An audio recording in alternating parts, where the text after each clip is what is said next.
اليوم نلتقي مع دالة عملها أن تعد الكلمة الموجودة في نص. كلمة، هذا هو النص، نص قصير. كم مرة فيها كلمة جورج؟ نلاحظ أنها أعطت 2. كم مرة فيها كلمة جاء؟ مرة 1. كم مرة فيها حرف جيم؟ كم مرة فيها فراغ؟ الفرق بين الكلمة الأولى والكلمة الثانية أنها هنا يوجد تطابق في الأحرف وهنا لا يوجد تطابق في الأحرف، أي أن عندما سجلنا الMDR بأحرف صغيرة لم تعطي نتيجة لأنها موجودة بأحرف صغيرة وأحرف كبيرة في النص الأساسي. فإذا نعود ونسجل كلمة الدالة تطلب متغيرين. الأول ما هو النص المطلوب؟ الأول النص الكامل، الثاني ما هو النص المطلوب. الثالث إذا تم وضع true فإذا نريد التطابق. نحن في الاحتمال الأول لم نضع true، في الاحتمال الثاني وضعنا. إذا كيف سوف نرى البرمجة؟ البرمجة بسيطة جدا، تعالج الثلاث احتمالات. الاحتمال الأول إذا كانت الخلية فارغة، أما إذا كانت لم تكن فارغة تأخذ احتمال أننا نأخذ الخانة الثالثة ونحدد أنها true. والاحتمال الأكبر هو الأخير، أنه يقوم بعد النص الأحرف الموجودة في النص الكامل يطرحه من عدد الموجود في application function substitute الذي هو استبدال الكلمة المطلوبة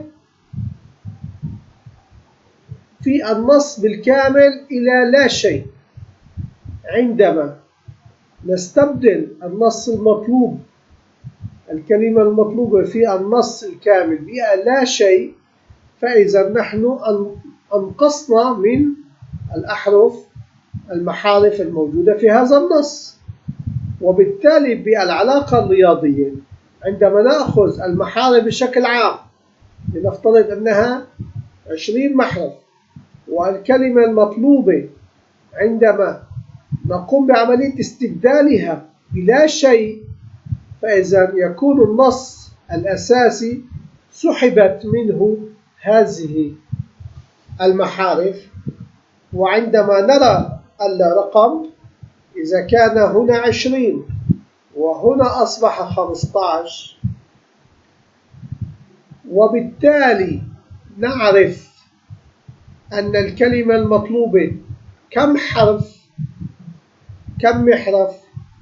أكيد الفرق يجب أن يكون زوجي لكي يتم عملية القسمة عليها. العمل كله في هنا. أما نحن سوف نأخذ الاحتمال الأول أن الذي نطلبه فراغ. إذا كتبنا الذي نطلبه فراغ يقوم بعملية العد النص الكامل، يطرح منه النص بعد استبدال المسافة بلا شيء. وبذلك عملية الطرح إذا كانت هنا 20 محرف وهنا أصبح 10 محارف، أو 8 محارف، فإذا عملية الطرح نكتشف كم مسافة موجودة في النص الكامل. لنعود ونرى المراحل خطوة خطوة وندرسها بتمعن، لأن البرنامج جيد ومفيد للجميع.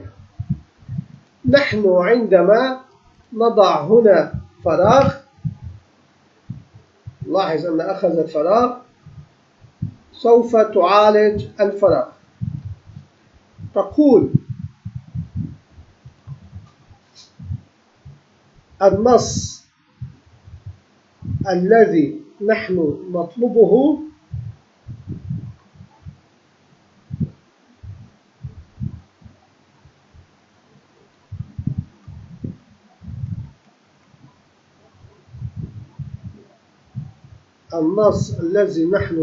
إنه يعالج الخانة MDR.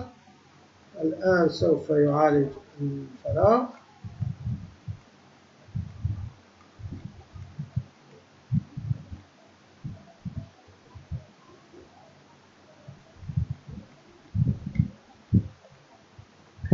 الآن عالج الفراغ، وصل إلى الخانة، لأن هذا كله الدالات تعالج هذه الدالة الآن. نلاحظ أن عدد المحارف الموجودة 49 محرف. نقول عدد النص 49، نطرح منه عملية استبداله، عملية الاستبدال عندما نطرحه ونزيده 1 نكتشف أنها أصبحت 11. فإذا نحن لدينا 11 مسافة في هذا النص.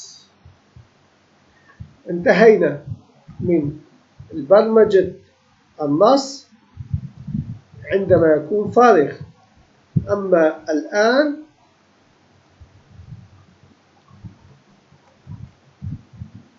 لنبرمج النص عندما يكون فيه كلمة جورج. ننتقل مباشرة، هنا ليست فارغة، ننتقل مباشرة إلى التحسس. هل نحن اخترنا ترو؟ لا، نحن لم نختار ترو، إنه يعالج أمر آخر، الخانة المجاورة، نتركه إلى أن نصل لخانتنا. الآن نحن النص المطلوب، النص المسجل صديق، إنه ليس لنا، ننتظر كلمة جورج، إنها تعالج MDR، ليست لنا. الآن وصلنا إلى جورج. جورج يقول أن عدد المحارف الموجودة هنا 49. عندما نستبدل النص الكامل بدل كلمة جورج بلا شيء يظهر لنا رقم. هذا الرقم إذا قسمناه على عدد أحرف جورج يظهر لنا 2. محارف جورج 4. الناتج الذي ظهر هنا هو 2، لأن الرقم قسم على 4. فإذا في هذه الحالة النص الموجود هو مرتين، مكرر مرتين هذا النص.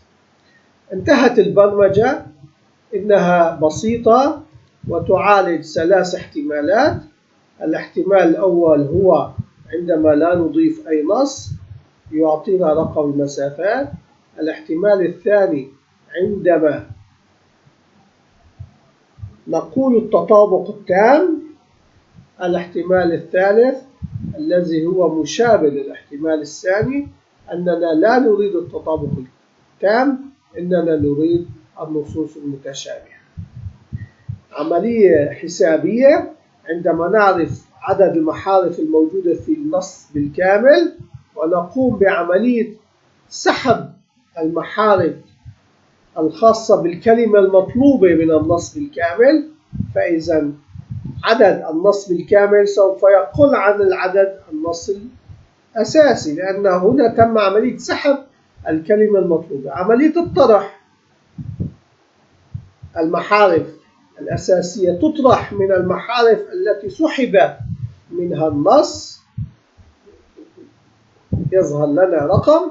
هذا الرقم إذا قسم على عدد محارف النص يتبين لنا كم مرة النص موجود، الكلمة موجودة في هذا النص. عملية حسابية رائعة جدا تظهر ما نحن نبحث عنه. نتمنى أن نكون قد استوفينا الشرح. نلتقي غدا بإذن الله.